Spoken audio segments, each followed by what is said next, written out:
ನಮಸ್ತೆ. 13/8/2024 ಮಂಗಳವಾರ ದಿನ ಶುಕ್ಲಪಕ್ಷ. ಅಷ್ಟಮಿ ತಿಥಿ ಇದೆ 9:31 ಆಮೇಲೆ ನವಮಿ. ಹಾಗಾಗಿ ಇವತ್ತು ಅಷ್ಟಮಿ ನವಮಿ ಎರಡು ಮುಹೂರ್ತ ಕಾರ್ಯಗಳು ಮಾಡೋಕ್ಕೆ ತಕ್ಕಂಥದ್ದು ಅಲ್ಲ. ಇವತ್ತಿನ ನಕ್ಷತ್ರ ವಿಶಾಖ 10:45 ಅಂದರೆ 10:44 ವಿಶಾಖ ಒಳ್ಳೆಯ ನಕ್ಷತ್ರವಾದರೂ ಕೆಲವು ಶುಭ ಕಾರ್ಯಗಳು ಮಾಡೋಕ್ಕೆ ಆ ನಕ್ಷತ್ರ ಉಪಯೋಗ ಆಗೋದಿಲ್ಲ. ಅದರಲ್ಲಿ ಇವತ್ತಿನ ದಿನ ಪ್ರಕಾರ ಎರಡು ಥರ ಇದೆ. 50% ಇದೆ. ಮರಣ ಮತ್ತು ಸಂಪತ್ತು ಅಂತ ಕೂಡಿ ಬಂದಿರೋದರಿಂದ ಚಿಕ್ಕ ಕಾರ್ಯಗಳನ್ನ ಮಾಡಿ ಇನ್ವೆಸ್ಟ್ಮೆಂಟ್ ಕಡಿಮೆ ಮಾಡಿಕೊಳ್ಳಿ. ದೂರದ ಪ್ರಯಾಣನ ಆದರೆ ಕಡಿಮೆ ಮಾಡಿಕೊಳ್ಳಿ, ಇಲ್ಲವಾದರೆ ಎಚ್ಚರಿಸಿಕೊಳ್ಳಿ. ವಿಶಾಖ ನಕ್ಷತ್ರ ಆದ ನಂತರ ಅಂದರೆ 10:45 ಮೇಲೆ ಅನುರಾಧ ನಕ್ಷತ್ರ ಬರುತ್ತದೆ. ಅನುರಾಧ ನಕ್ಷತ್ರ ಕಾರ್ಯಸಿದ್ಧಿ ಕ್ಷಯ ಈ ಥರ ಇದೆ. ಹಾಗಾಗಿ ಇವತ್ತು ದಿನ ಪೂರ್ತಿ 50-50 ಮಾತ್ರನೇ. ಮುಹೂರ್ತ ಕಾರ್ಯಗಳಿಗಿಲ್ಲ. ಎಮರ್ಜೆನ್ಸಿ ಕಾರ್ಯಗಳಿಗೆ ನಾವು ಕೊಡುವ ಒಳ್ಳೆಯ ಟೈಮ್ನ ಸೆಲೆಕ್ಟ್ ಮಾಡಿಕೊಂಡು ಮನೆ ದೇವರನ್ನ ಮನಸ್ಸಲ್ಲಿ ಪ್ರಾರ್ಥನೆ ಮಾಡಿಕೊಂಡು ಹೋಗಿ. ಆ ಥರ ಪಡಬೇಡಿ. ಹುಡುಗರು ಇವತ್ತು ಸಾಹಸ ಮಾಡೋದು ಬೇಡ.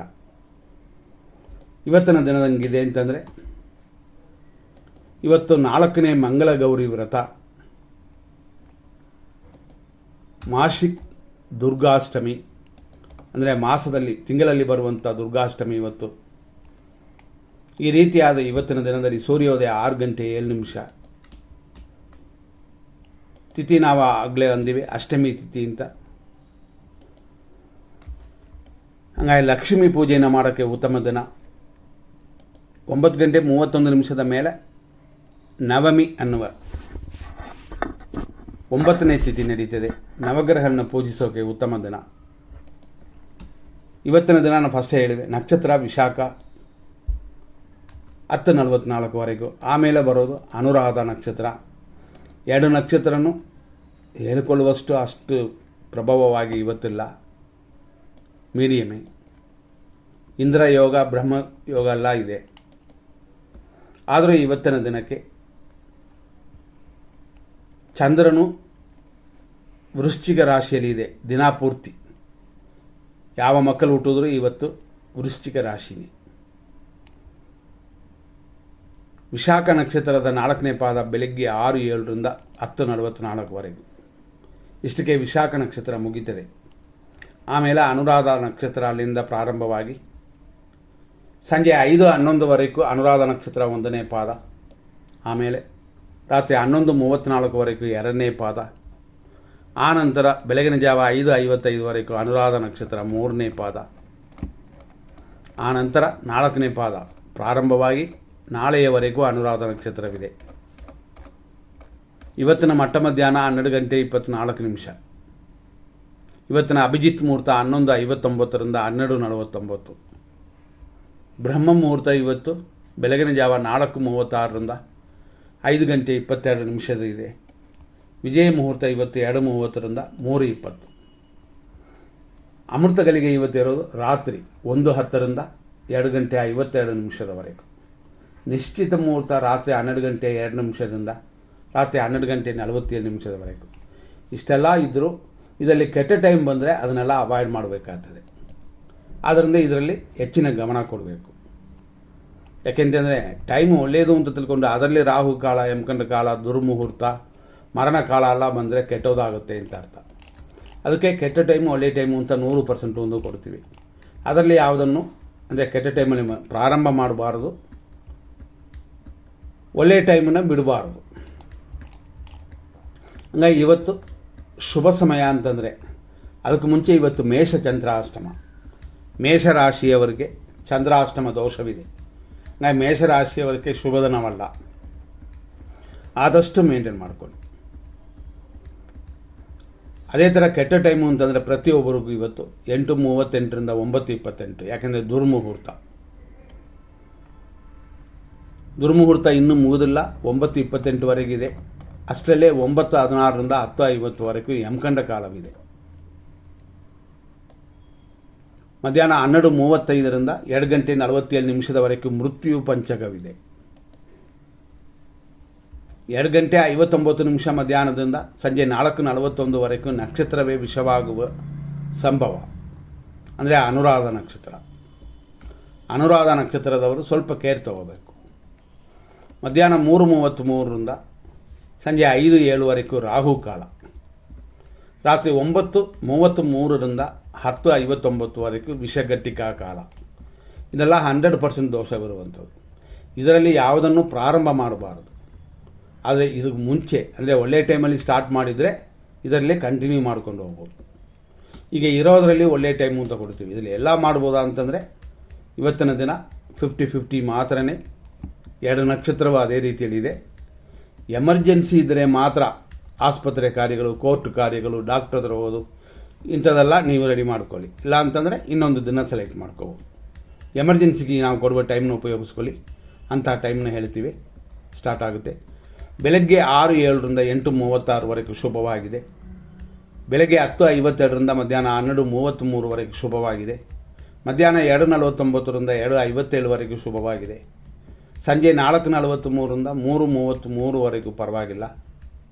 ಅದೇ ಥರ 5:09 ಸಂಜೆಯಿಂದ ರಾತ್ರಿ 9:31ವರೆಗೂ ಪರವಾಗಿಲ್ಲ. ರಾತ್ರಿ 11:01 ಮೇಲೆ ಬೆಳಗ್ಗೆವರೆಗೂ ಪರವಾಗಿಲ್ಲ. ಆದರೆ ಪರವಾಗಿಲ್ಲ ಅಷ್ಟೇ, ಉತ್ತಮ ಅಂತಲ್ಲ. ಎಮರ್ಜೆನ್ಸಿಗೆ ಮಾತ್ರ ಈ ಟೈಮ್ನ ಉಪಯೋಗಿಸ್ಕೊಳ್ಳಿ. ಹಾಗಾಗಿ ಒಳ್ಳೆಯದು ಕೆಟ್ಟದನ್ನು ಎರಡೂ ನೋಡಿದ್ವಿ. ಈಗ ಉದಾಹರಣೆ ನೋಡೋಣ. ಲಾಭ ಅಂತ ಒಂದು ಟೈಮ್ ಬರುತ್ತದೆ. ಬೆಳಗ್ಗೆ 7:41ರಿಂದ 9:16ವರೆಗೂ ಇದು ಒಂದು ಸಮಯ. ಅದರಲ್ಲಿ ಎಲ್ಲ ಮಾಡಬಹುದಾ ಹೆಂಗಂತಂದರೆ ನಾವು ಹೇಳಿರುವ ಕೆಟ್ಟ ಟೈಮ್ ಒಳ್ಳೆಯ ಟೈಮ್ನಲ್ಲಿ ಆಡ್ ಮಾಡಿ ನೋಡಿ. ನಂತರ ಇವತ್ತು ನೋಡುವಂಥದ್ದು ತಾರಾ ಮತ್ತು ಚಂದ್ರಬಲ. ಎಲ್ಲ ನಕ್ಷತ್ರಕ್ಕೆ 27 ನಕ್ಷತ್ರ ವಹಿಸಿ ಕೊಡ್ತೀವಿ ನಾವು. ಬರೀ ರಾಶಿ ಅಲ್ಲ. ಒಂದು ರಾಶಿಯಲ್ಲಿ 3 ನಕ್ಷತ್ರಗಳು, 9 ಪಾದಗಳು. ಇದನ್ನು ನೋಡ್ಕೊಳ್ಳಿ, ಗಮನಿಸ್ಕೊಳ್ಳಿ. ಅಶ್ವಿನಿ ನಕ್ಷತ್ರ ಮೇಷರಾಶಿಯಲ್ಲಿ ಹುಟ್ಟಿದವರಿಗೆ ಇವತ್ತಿನ ದಿನ ಪ್ರಕಾರ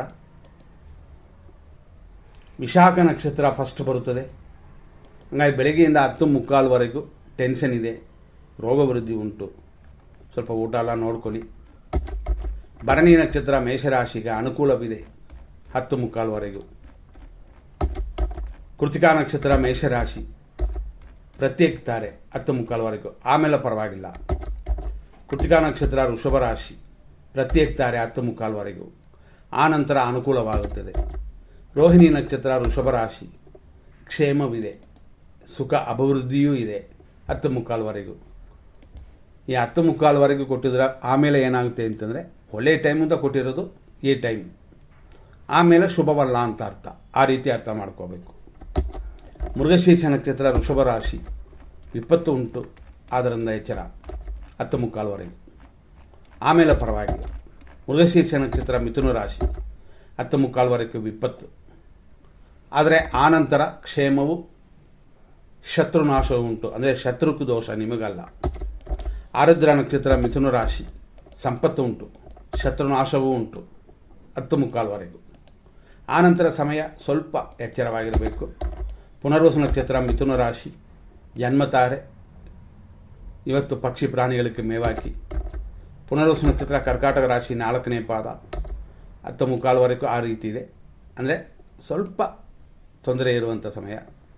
ಆನಂತರ ಸಂಪತ್ತು ಉಂಟು, ಕಾರ್ಯಗಳಲ್ಲಿ ಸ್ವಲ್ಪ ವಿಘ್ನಗಳಿದೆ.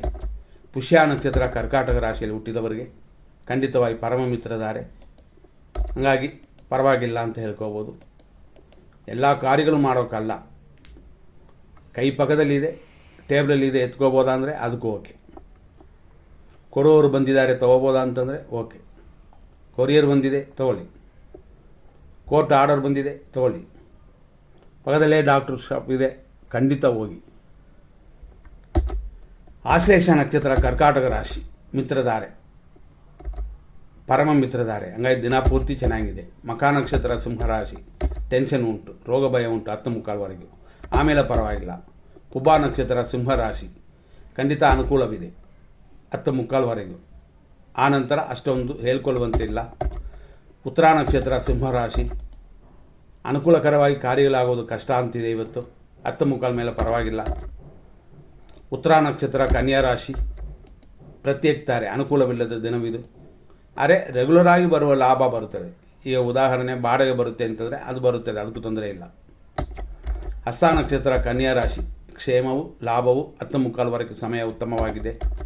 ಚಿತ್ತಾ ನಕ್ಷತ್ರ ಕನ್ಯಾ ರಾಶಿ, ಸ್ವಲ್ಪ ರೋಡಲ್ಲಿ ನಡೆಯೋರು ಗಾಡಿಯಲ್ಲಿ ಹೋಗೋರೆಲ್ಲ ಹುಷಾರಾಗಿ ಹೋಗಿ, ಯಾಕೆಂತಂದರೆ ಬೀಳುವ ಜಾರುವ ದಿನವಿದು. 10:45 ಮೇಲೆ ಪರವಾಗಿಲ್ಲ.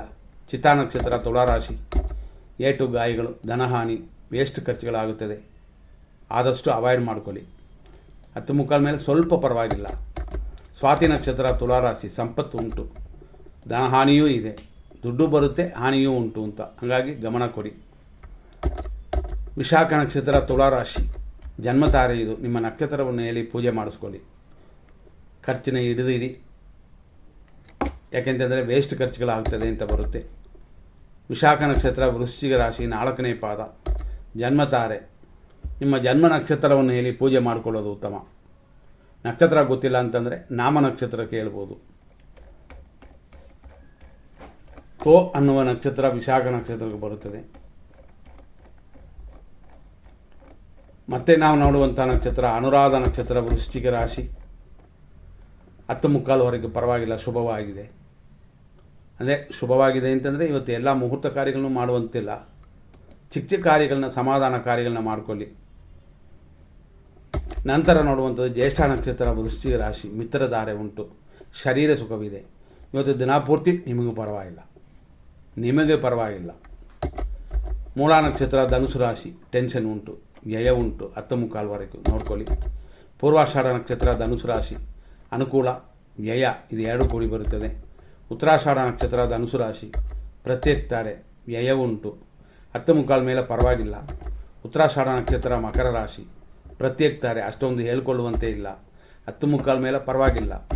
ಶ್ರವಣ ನಕ್ಷತ್ರ ಮಕರ ರಾಶಿ, ಕ್ಷೇಮವು ಇಷ್ಟಾರ್ಥ ಸಿದ್ಧಿಯೂ ಉಂಟು. ಧನಿಷ್ಠ ನಕ್ಷತ್ರ ಮಕರ ರಾಶಿ, ವಿಪತ್ತು ಉಂಟು, ಆದ್ದರಿಂದ ಗಾಡಿಯಲ್ಲಿ ಹುಷಾರು, ಮೆಟ್ಲು ಹತ್ತೋರೆಲ್ಲ ಹುಷಾರಾಗಿರಿ. ನಂತರ ನೋಡುವಂಥದ್ದು ಧನಿಷ್ಠ ನಕ್ಷತ್ರ ಕುಂಭರಾಶಿ, ಅದೇ ಥರ ವಿಪತ್ತು ತೊಂದರೆಗಳೆಲ್ಲ ಇದೆ, ಹುಷಾರಾಗಿದ್ದರೆ ಖಂಡಿತವಾಗಿ ಏನೂ ಆಗೋದಿಲ್ಲ. ಶತಭಿಷ ನಕ್ಷತ್ರ ಕುಂಭರಾಶಿ, ಅನುಕೂಲವಿದೆ, ವರಮಾನಕ್ಕೂ ತೊಂದರೆ ಇಲ್ಲ, ಕೆಲಸದಲ್ಲೂ ಅಷ್ಟೊಂದು ಹೇಳಿಕೊಳ್ಳುವಂತೆ ತೊಂದರೆಗಳು ಏನೂ ಇಲ್ಲ. ಪೂರ್ವಭಾದ್ರಪದ ನಕ್ಷತ್ರ ಕುಂಭರಾಶಿ, ಜನ್ಮತಾರೆ ಇದು.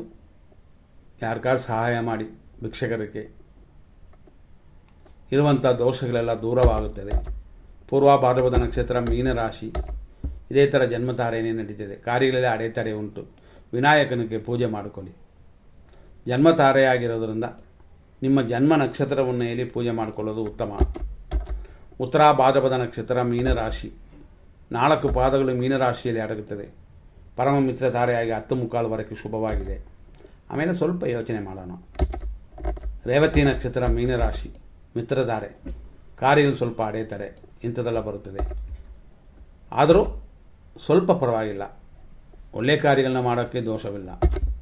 ಇಲ್ಲಿಯವರೆಗೆ ಇಷ್ಟು ವಿಷಯಗಳನ್ನ ನೋಡಿದ್ವಿ. ನಾವು ಮುಂದಿನ ಸಂಚಿಕೆಯಲ್ಲಿ ನೋಡೋಣ. ನಮಸ್ಕಾರ.